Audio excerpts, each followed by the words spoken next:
नमस्कार, आप देखना शुरू कर चुके हैं एवीएन न्यूज और मेरा नाम है चंदन पटेल। राज्य तय करेंगे ओबीसी की लिस्ट में कौन रहेगा। जानिए नया बिल लाने के पीछे केंद्र की मंशा क्या है और इससे क्या बदलने वाला है। आरक्षण के लिए ओबीसी लिस्ट तैयार करने का अधिकार राज्यों को देने वाला बिल सोमवार को लोकसभा में पेश किया गया। केंद्रीय कैबिनेट ने हाल ही में इस पर मुहर लगाई थी। इससे राज्य सरकारें और केंद्र शासित प्रदेश अपनी जरूरतों के हिसाब से ओबीसी की लिस्ट तैयार कर सकेंगे। सामाजिक न्याय और अधिकारिता मंत्री वीरेंद्र कुमार ने 127वां संविधान संशोधन बिल पेश किया। पिछले महीने ही वीरेंद्र कुमार ने राज्यसभा में कहा था कि सरकार इस बारे में विचार कर रही है। इस बदलाव की जरूरत क्या थी? बिल पास होने से क्या बदलेगा? नए बिल का असर क्या होगा? विपक्षी नेता ओबीसी आरक्षण की 50% यानी कि 50% लिमिट हटाने की मांग क्यों कर रहे हैं? आइए जानते हैं इसके बारे में। इस बदलाव की जरूरत क्या थी? सुप्रीम कोर्ट ने इसी साल 5 मई को एक आदेश दिया था। इस आदेश में कहा गया कि राज्यों को सामाजिक और शैक्षणिक रूप से पिछड़े लोगों को नौकरी और एडमिशन में आरक्षण देने का अधिकार नहीं है। इसके लिए जजों ने संविधान के 102वें संशोधन का हवाला दिया था। इसी फैसले में सुप्रीम कोर्ट ने महाराष्ट्र में मराठों को ओबीसी में शामिल कर आरक्षण देने के फैसले पर भी रोक लगा दी थी।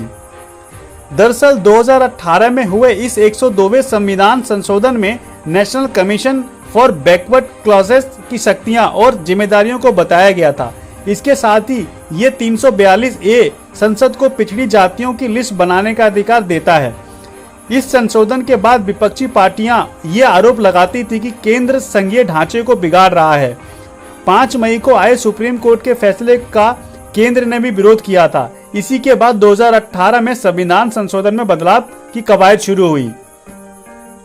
नए बिल में क्या है? ये बिल संविधान के 102वें संशोधन के कुछ प्रावधानों को स्पष्ट करने के लिए लाया गया है। इस बिल के पास होने के बाद एक बार फिर राज्यों को पिछड़ी जातियों की लिस्टिंग का अधिकार मिल जाएगा। वैसे भी 1993 से ही केंद्र और राज्य केंद्र शासित प्रदेश दोनों ही ओबीसी के अलग अलग लिस्ट बनाते रहे हैं। 2018 के संविधान संशोधन के बाद ऐसा नहीं हो पा रहा था। इस बिल के पास होने के बाद दोबारा से पुरानी व्यवस्था लागू हो जाएंगी। इसके लिए संविधान के आर्टिकल 342A में संशोधन किया गया है। इसके साथ ही आर्टिकल 338B और 366 में भी संशोधन हुए हैं। बिल पास होने से क्या बदलेगा? इस बिल के पास होते ही राज्य सरकारें अपने राज्यों के हिसाब से अलग अलग जातियों को ओबीसी के कोटे में डाल सकेंगी। इससे हरियाणा में जाट, राजस्थान में गुज्जर, महाराष्ट्र में मराठा और गुजरात में पटेल, कर्नाटक में लिंगायत आरक्षण का रास्ता साफ हो सकता है। ये जातियां लंबे समय से आरक्षण की मांग कर रही है। हालांकि supreme court Indira Sahni case का हवाला देकर इन पर रोक लगाता रहा है। तो अब क्या सुप्रीम कोर्ट राज्य सरकारों के आरक्षण के फैसले पर रोक नहीं लगा सकेगा? बिल पास होने से राज्यों को नई जातियों को ओबीसी में शामिल करने का अधिकार मिल जाएगा, लेकिन आरक्षण की सीमा अभी भी 50% ही रहेगा। इंदिरा साहनी केस के फैसले के मुताबिक अगर कोई 50% सीमा के बाहर जाकर आरक्षण देता है तो सुप्रीम कोर्ट उस पर रोक लगा सकती है। इसी वजह से कई राज्यों को इस सीमा को खत्म करने की मांग कर रहे हैं। किन राज्यों में 50% से ज्यादा आरक्षण है, उसकी लिस्ट आपकी स्क्रीन पर।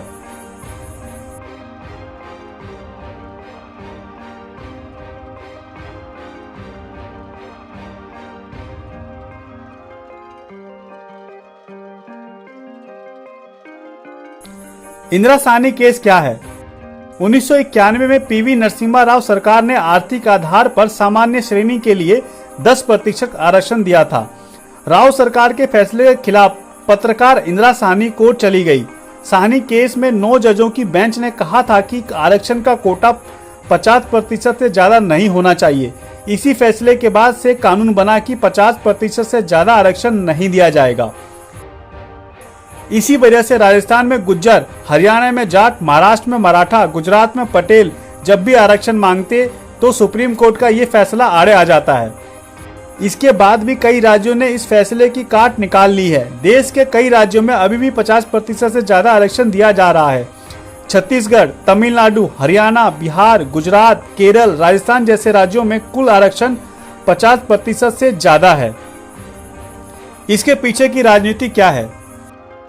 विपक्ष लंबे समय से जातिगत जनगणना की मांग कर रहा है। इस विधेयक के जरिए केंद्र सरकार ने पिछड़ी जातियों के साधने की कोशिश की है। बिल पास होने के बाद हरियाणा, गुजरात, कर्नाटक जैसे राज्यों की भाजपा सरकारें जाट, पटेल और लिंगायत जातियों को ओबीसी में शामिल कर चुनावी फायदा उठाना चाहेगी। हरियाणा में जाट हो या गुजरात के पटेल, कर्नाटक के लिंगायत हो या महाराष्ट्र के मराठा, ये सभी अपने अपने राज्यों में निर्णायक भूमिका में हैं। इसीलिए राजनीतिक पार्टियां इन जातियों को साधने की तरह तरह की कोशिश करती रहती है। आरक्षण भी उससे में एक है। तो दोस्तों, ये खबर यहीं तक थी। ऐसे ही खबरों से जुड़े रहने के लिए बने रहिए एवीएन न्यूज के साथ में। अगर आपने एवीएन न्यूज को सब्सक्राइब नहीं किया है तो एवीएन न्यूज को सब्सक्राइब करें, वीडियो को लाइक करें, ज्यादा से ज्यादा शेयर करें, कमेंट जरूर करें, बेल आइकन जरूर दबाएं। जो भी नया न्यूज आएगा सबसे पहले आप तक पहुंचेगा। बहुत बहुत शुक्रिया दोस्तों। जय हिंद, जय भारत।